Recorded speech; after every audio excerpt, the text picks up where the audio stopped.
everybody, it's 13th Wolfman. It's day 5 of the 31 days of horror. That's right. So, before I get started, I'm going to ask you to like, subscribe, share, and comment. I always want to know what you have to say. When you do subscribe, hit the bell, bing that bell, and ring that bell. That way you know anytime I put something new up. There's a bunch of people that are also doing the 31 days. They are Moods 616, Jonathan Moody at the Indie Horror Cafe, Max, Brother Max over at the one and only MSJ, Tony has 9 Fingers, Carly 317, Retro Horror, Double Shot J, I already said him, I almost said Moods again, and many Critterbusters, I mean, there's a lot of them. Just do a type for 31 days. You know, when you do a search, 31 days of horror, 31 days of Halloween, 31 days Hath October. That's Tony has 9 Fingers. So let's get on with it. What do you get when you cross? Well, not cross, but what do Wendell Corey, John Carradine, and Wayne Rogers, you know, the guy who played Trapper John on MASH, all have in common? Well, they all have one movie in common, and that is Astro-zombies. Yeah. This is a Ted V. Michaels film. I believe this is, like, basically his first movie. You know? I mean, produced and directed by Ted V. Michaels. And Ted V. Michaels did a bunch of, like, low-budget horror in the 70s. The Corpse Grinders was one of them. And I'll be honest, I really dug the Corpse Grinders. So if you get a chance, check that movie out. This, on the other hand, the Astro-zombies, it is the screenplay was written by Wayne Rogers before he was on MASH. Wendell Corey is in this movie, and so is John Carradine. And John Carradine, this basically is a pseudo kind of remake of Frankenstein. I mean, when you watch the movie and you find out what's going on, John Carradine plays a scientist that wants to build what's called an Astro-man, and it's built of synthetic parts. So, a synthetic heart, a synthetic liver.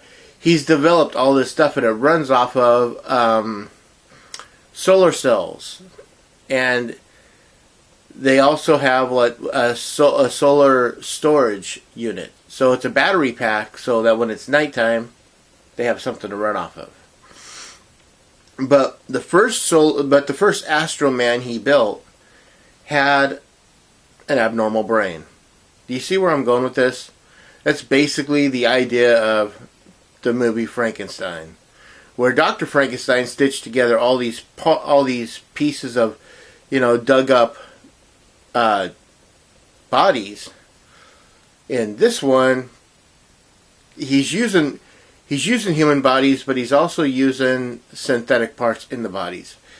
It sounds like a really cool idea for a movie, and I guess it could have been, but the way the movie's put together, it's not that good. The story is kind of discombobulated. I mean, I got what they were getting at. I understood what was going on, but it's just you could tell that this is kind of like a first-time director's, you know, way of putting a movie together. It just seemed a little off. Did I like it? I didn't love it. I'll tell you that much. I really dug the Corpse Grinders, which is another one of Ted V. Michaels' films, a lot better. I thought the story was more worked out, more polished. This just seems like you've got Wendell Corey and a couple of other guys that work for a government facility, like the CIA or something like that.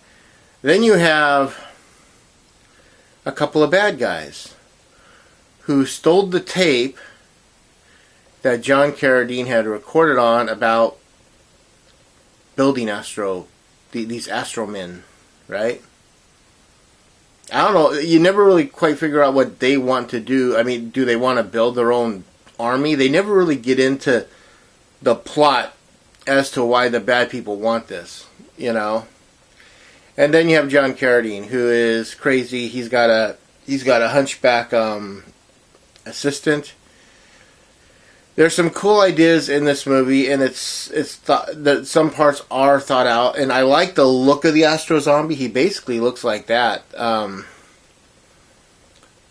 But the mask, which it just basically looks like a motorcycle helmet in a way, with all that built on top of it. It looks cool, but there's really nothing to it.